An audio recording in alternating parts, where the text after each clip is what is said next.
আপনাদের জেনে রাখা দরকার, হসপিটালে আপনার বাড়ির যখন মহিলারা ট্রিটমেন্ট করতে যেত না, ওই ওটি অপারেশন থিয়েটারের মধ্যে ঢুকতো, ওখানে ওরা মৎসব করতো।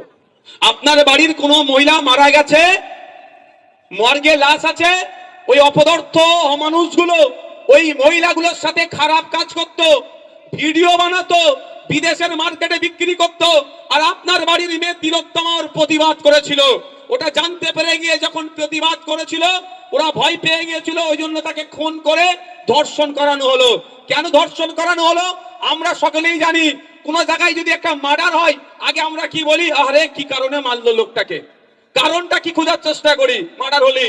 তো এটা আর মার্ডার করেছে, ওইটা জেনে গিয়েছিল, প্রতিবাদ করেছিল বলে, কিন্তু মার্ডারের মাইন্ডকে ডাইভার্ট করার জন্য ওকে ধর্ষণ করানো হলো। তো যতদিন না তিলোত্তমা বিচার পাচ্ছে, আপনাকে আমাকে কিন্তু চুপ থাকলে হবে না, তাহলে আপনাকে আমাকে পরের প্রজন্মার ক্ষমা করবে না। কারণ তিলোত্তমা আপনার জন্য লড়াই করেছিল। হসপিটালে ডুপ্লিকেট ঔষধ চলতো, হসপিটালে যে আপনার স্যালাইন গুলো ছিল ডুপ্লিকেট থাকতো, হসপিটালে অন্যায় হতো, আর হসপিটালে ট্রিটমেন্ট করতে আপনারাই যান। তাই আপনাদের জন্য প্রতিবাদ করেছিল, ওকে খুন হতে হয়েছিল। ওর পরিবার যাতে নাই পায়, আপনাকে আমাকে সেই প্রতিবাদ চালিয়ে যেতে হবে। কিন্তু এই প্রসঙ্গে আমি একটা, আজকে নাকি শুনছি শুভেন্দু অধিকারী মহাশয় নাকি বীরভূমে এসেছেন, কোথাও একটা পোস্ট করেছে। আমি শুভেন্দু অধিকারী মহাশয় দেখবেন স্টেজে উঠে একটা ডায়লগ আজকে দেবে, কি হিন্দু হিন্দু ভাই ভাই, এই ডায়লগটা দেবে। এতে আমি বলবো একটা কথাই, ও হচ্ছে পাক্কা রাজনীতিবিদ। কেন বলছি শুনেন, আমি শুনেছি ওনার আছে, কি বলে ওটাকে, পাম্প আছে। তাহলে পাম্পের সামনে তো লিখে দিতে পারে হিন্দু হিন্দু ভাই ভাই, মুসলমানের জন্য তেল বিক্রি নাই। তখন লিখছে না, মুসলমান ভাইগুলাও ঢুকছে তেল ভরছে, মুসলমান হিন্দু ভাইগুলাও ঢুকছে তেল ভরছে। ব্যবসার বেলায় খুব ভালো বুঝে যায়। তারপরেও আমি বলছি, তিলোত্তমা ধর্মীয় পরিচয় দেখে আমরা আন্দোলন করিনি।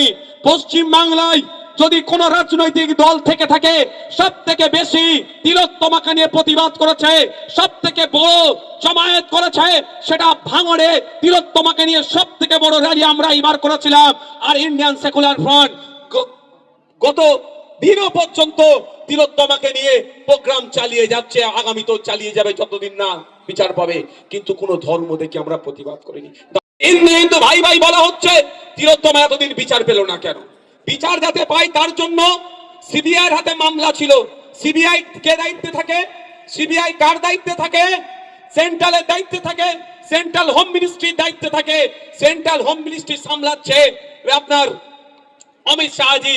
তাহলে সিবিআই হাতে মামলা যাওয়ার পরেও তিলোত্তমার পরিবার নাই পেল না কেন? এটা আপনাদের জেনে রাখতে হবে।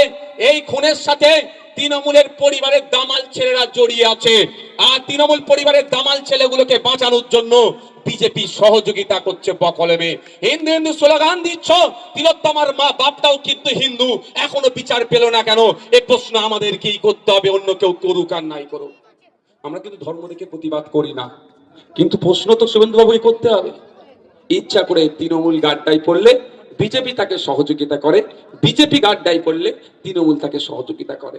আপনারা ভুলে যাচ্ছেন মহাকুম্ভে যে বিপর্যয় হয়েছিল, দোষ ছিল সরকারের, যোগী আদিত্যনাথের দোষ ছিল, বিজেপির দোষ ছিল। পার্লামেন্টে যখন আলোচনা হচ্ছে, আলোচনা করার দাবি তুলেছে,